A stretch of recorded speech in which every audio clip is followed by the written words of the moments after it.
Hello guys and welcome back to my channel. So today we have chapter 1122.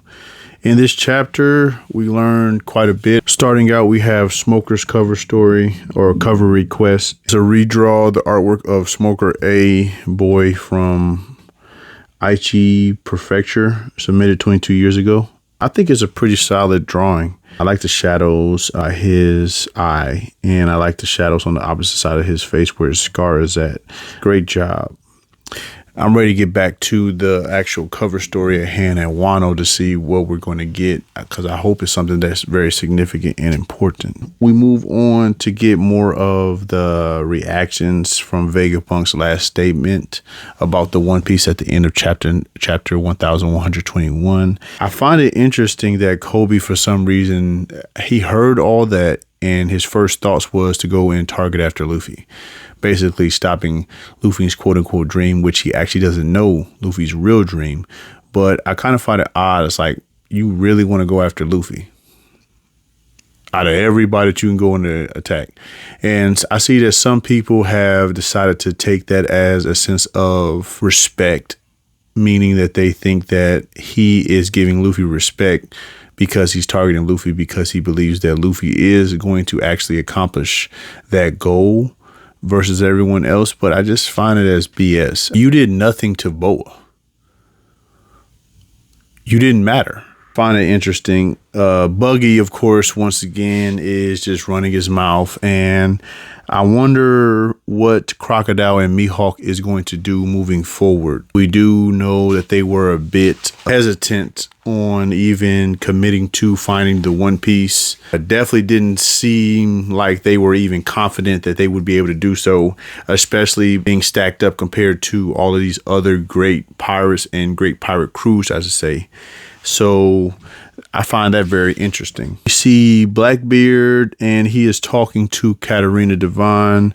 She's pretty much asking him like, hey, if you want to go on ahead and kill Caribou, we can do so.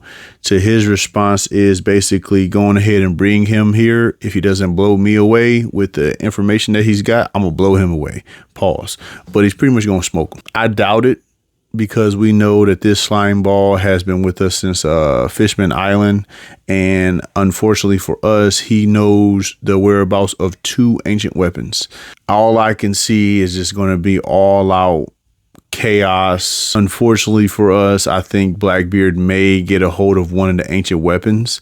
I wonder which one Oda will decide to go after. It may appear a little bit redundant to send him straight to Wano, so I could honestly see him going after Shirahoshi in Fishman Island. We get an attack from Walkery. He hits Emmett, and we see the transponder snail die inside of Emmett, which ends the broadcast. The broadcast is over. We have finally concluded with that. Overall, I feel like the broadcast was needed. There's a good amount of fans who have felt like, oh, it was unnecessary. Oh, it wasn't warranted. But I do. We don't always need something that the fans per se like, especially when it comes to storytelling. He is crafting a great story, and I feel like a lot of people spend too much time hating instead of understanding why things were needed.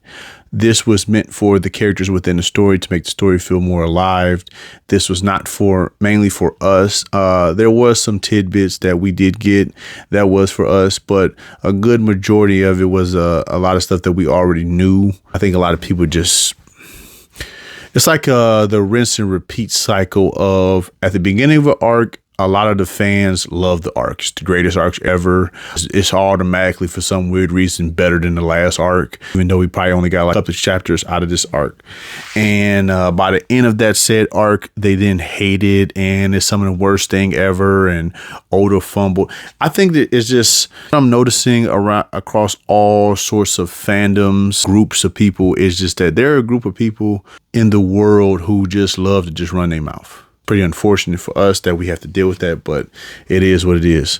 We get a great panel of seeing the Gorosei as they come down to attack not only the Thousand Sunny, but the ship that the giant St. Luffy is on. We get a great sequence of Emmett speaking with Luffy, pretty much admitting to him that he knew that there was no way that his Joy Boy, which is more so seems like it's a title.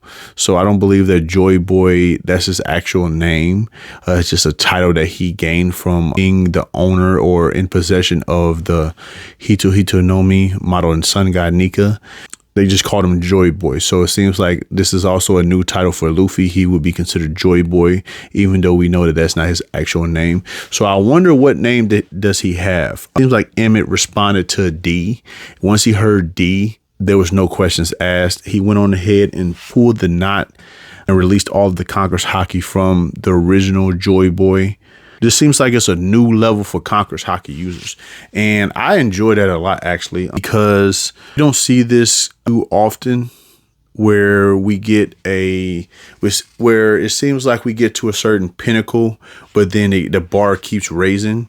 And at least from this panel, it seems like he split the skies. It seems like he split the skies. So that's solo. That's alone. That's by himself. I enjoy that quite a bit. I'm a stickler for that type of stuff. I enjoy the bounties. I enjoy like the little details and little stuff that involves One Piece, along with obviously the big reveals and so on and so forth. So to see that there's a character that was able to on his own split the heavens, which it seems like it was like always like a two-man thing, a clash from a clash. I guess this indicates that Luffy has a new height to reach with his Conqueror's coding and Conqueror's Haki overall. And we'll see how that goes moving forward. We see that this Conqueror's Haki was able to not only knock out various Marines, which in my opinion at this point really isn't nothing to get crazy over. It's not something that I think that we should be making a big deal about. But the big deal for me was not only was it causing a lot of harm to vice admirals, which again, that really ain't really a big deal. Yeah, let me take that back. That really is not a big deal. Vice admirals is mid tier in my opinion. That's where I got them at. But we get to see the Gorosei, and the Gorosei, their reaction to that level of Haki, it pretty much took them out of beast form. And then not only that, 3 out of the 4 traveled back to Marijois, which we see that Marcus Mars has already been there waiting. So I guess the combined attack that Luffy, Bonnie, Frankie, and Sanji did on Marcus Mars was strong enough to, I guess, send them back. I hope that Oda expounds on that. Like, was it just fear? What was it about it? But I doubt that we will get something about that. But you never know. We get to see that Emu has some sort of reaction to this happening, which I think it falls into the theory that the Gorosei are somehow connected to Emu. By being connected to Emu, it seems that Emu has succumbed to some sort of damage, I should say, because Emu is shaking, breathing heavy, shouted in pain, and obviously recognizes that Haki, which in my opinion is similar to Kaido with Odin. I kind of feel like the story of Joy Boy we pretty much got in Wano. I see that that's kind of like starting to pop up around the community now. I've always felt like maybe the story of Joy Boy is similar to the story of Kazuki Odin, pretty much. And we get that by when Emmett says that he's sorry that he couldn't make you king.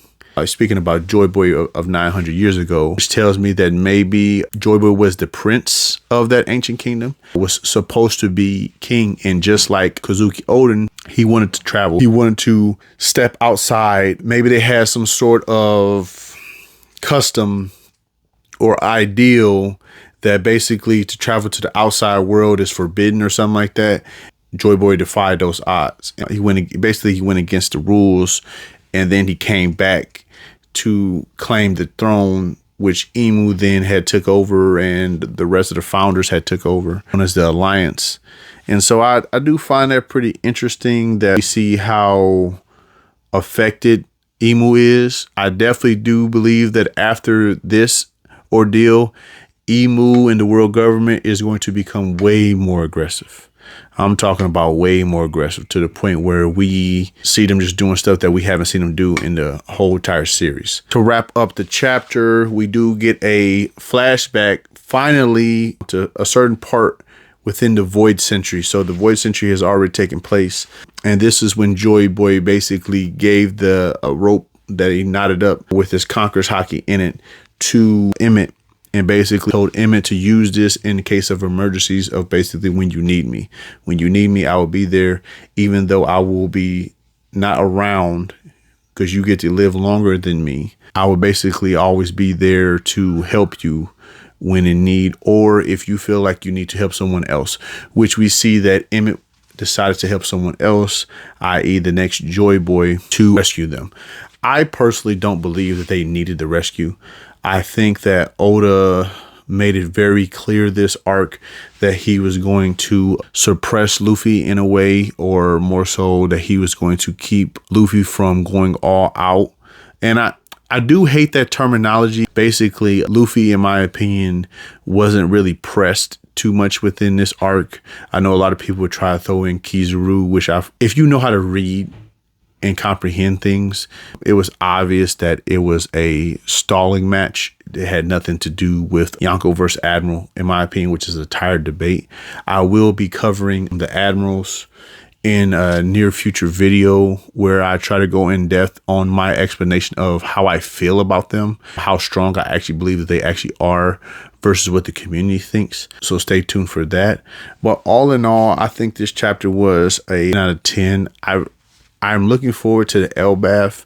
It seems that by November we should be in Elbaf, but I think it's going to be a little bit sooner. This chapter, in my opinion, marked either the last chapter of the arc or one of the two last chapters of the arc. So we may have one or two more chapters. I don't know. This arc should be wrapped up. We had around 65 chapters right now, which surprised the hell out of me. I wasn't expecting us to be this far into this arc. I thought this arc was going to be a short arc, maybe 20 something chapters, something like Zoe. But to get 65 chapters, I find that quite interesting. So I'm hoping that we kind of stick to this, I guess. Maybe a little bit less, maybe like 40 something, 50. But we kind of stick to this until we get to the point of where we need to be. In Elbaf, I hope we do get to see more of the lore behind Nika, because now it's a question of, is Nika separate from Joy Boy, separate from Luffy? Are they all one and the same? What is that about? Which it does appear that Nika is separate from them. And I hope that we get a more in-depth look into that. This arc, to me, as top 2, I got it with Wano. I think in its conclusion, I may place it right underneath Wano, just because Wano was, in my opinion, more ambitious from Oda, and I got to give that credit. It was definitely a different type of art style that he went with. I think it was done excellent. None of the fights within this arc tops the fights within the Wano arc, especially not Luffy versus Kaido. I wouldn't even put this over Zoro versus King, maybe Sanji versus Queen, because I didn't really care for that fight the way that it was displayed, but not well in comparison to the other ones. I would say that is a pretty solid fight, but I wish that Oda would have gave more to Queen in that fight to go off of. I hope you stay tuned for more in the future. I will be trying to cover as much One Piece as possible. Thank you.